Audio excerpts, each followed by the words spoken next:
होशंगाबाद सिवनी मालवा इतनी छोटी सी उम्र में बड़ी प्रतिभा की धनी अनन्या शर्मा जो कि करती हैं भागवत कथा का वाचन। एक कहावत बहुत चर्चित है कि पूत के पांव पालने में ही दिखने लगते हैं। ऐसा ही वाकया होशंगाबाद जिले की सिवनी मालवा तहसील में चित्रार्थ होते दिख रहा है। सिवनी मालवा जैसी छोटी तहसील में भी प्रतिभाओं की कमी नहीं है।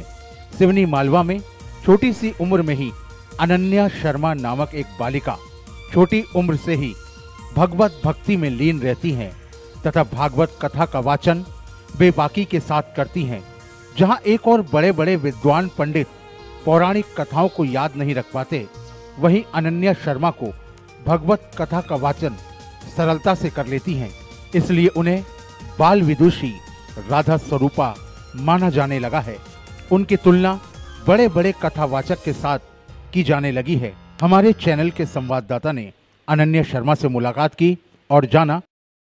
नमस्कार, THN TV 24 में आपका स्वागत है और मैं हूं शशिकांत शर्मा। हमारा कार्यक्रम एक मुलाकात शख्सियत के साथ में अनन्या शर्मा आज हमारे साथ हैं। मेरा दावा है कि जब आप भी अनन्या शर्मा से मिलेंगे तो आप भी आश्चर्यचकित हो जाएंगे, क्योंकि जब हम बिना मिले ही आश्चर्यचकित हो। जब हमने उनसे मुलाकात की, हमने उनसे बात की, आज हमारे साथ हैं। आपका स्वागत है THN 24 पर। धन्यवाद। अनन्या जी, एक बात बताइए कि ये कथावाचक बनने की प्रेरणा आपको कहाँ से मिली? जी देखिए, एक बार की बात है, हमारे यहाँ पे भागवत कथा चल रही थी, तो हमारे घर के उसमें मुख्य अतिथि बने, जजमान बने। तो मेरा कार्य था कि मेरे को जो कृष्ण जी हैं उनकी मूर्ति सजा के लेके जाना रहता था, श्रृंगार करना था और उनको लाना था। 7 दिवस तक मैंने यही कार्य किया और यही कार्य करते करते मेरे दिमाग में, मेरे दिल में मेरे को ऐसा लगा कि भगवान ने मेरे को संकेत दिया है कि मैं कथा करूं। मेरे को ये उन्हीं से प्रेरणा मिली है। चलिए, मैं कथा करूं, भगवान ने संकेत दिया है। किसी भी चीज़ के लिए आदमी कोई कोचिंग जाता है, कहीं ना कहीं सीखता है। ये कथा वाचन आपने कहाँ से सीखा? मैंने ये कहीं से सीखा नहीं है, सिर्फ भगवान से मेरे को ये प्रेरणा मिली है। तो भगवान की प्रेरणा से मैं ये सब करती हूँ। मैंने कहीं से सीखा नहीं है, सिर्फ मेरे पिताजी अतुल जी शर्मा हैं जिन्होंने मेरे को प्रेरणा दी, और आचार्य सूरज पंडित जी जिन्होंने मेरे को कुशल चीज़ें सिखाई। उसी की वजह से आज मैं कथा स्थल तक आज यहाँ पहुँच पाई हूँ। अनन्या जी, आपकी उम्र बहुत छोटी है और पढ़ाई भी आप कर रही हैं। कथा वाचन और पढ़ाई दोनों एक साथ कैसे संतुलन बना पाती हैं आप? जी देखिए, जब पढ़ाई का समय होता है मैं पढ़ाई करती हूँ, जब कथा का समय होता है मैं कथा करती हूँ। यानी जब पढ़ाई का समय है उतने समय में पढ़ाई, और जब भागवत का समय है उतने समय में भागवत। आपने पढ़ाई की बात की, स्वाभाविक है, आप स्कूल भी जाती हैं, तो इस कथा वाचन में कितनी मदद मिलती है आपको, आपके परिवार से, आपको आपके शिक्षकों से? मेरे परिवार का पूरा सहयोग है मेरे साथ। मेरे को इसी बात की खुशी है। नहीं तो अगर और कोई होते और कोई पिताजी होते तो वो तो यही कहते कि कहाँ की लाइन चुनी है तुमने, डॉक्टर इंजीनियर बनते, कहाँ कथावाचक बन रहे हो। लेकिन मेरे पिताजी का पूरा सहयोग है मेरे साथ। मेरे को इसी बात की खुशी है, और मेरे शिक्षक भी मेरी बहुत मदद करते हैं। तो मेरे को और कुछ नहीं चाहिए, इतना सहयोग है परिवार का, और क्या चाहिए मेरे को। मैं खुश हूँ। इतना सहयोग है परिवार का। आपकी ये शुरुआत है कथावाचन में।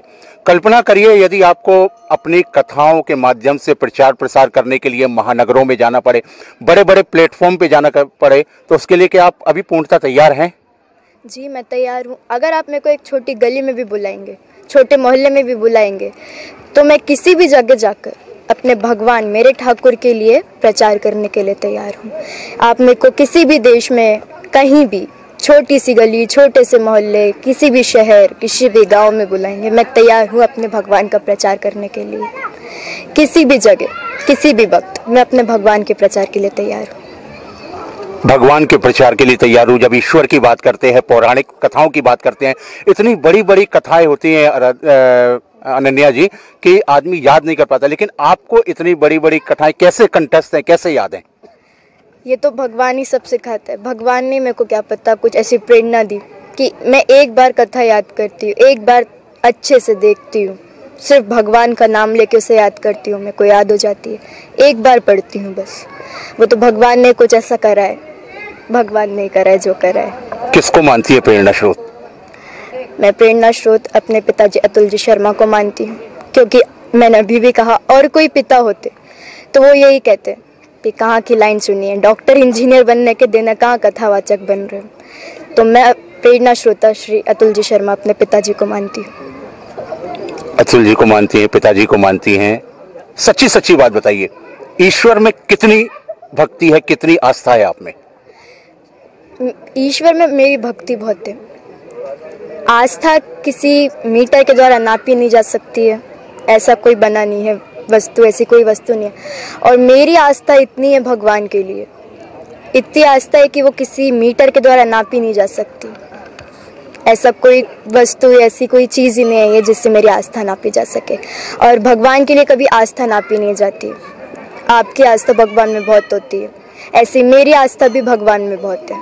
अच्छा, आपकी उम्र अभी बहुत छोटी है और आपकी उम्र के बच्चों की दिनचर्या में और आपकी दिनचर्या में आपके क्या कुछ खास अंतर है, या वैसे ही आपकी भी दिनचर्या रहती है जैसे आपकी उम्र के छोटे बच्चों की दिनचर्या है?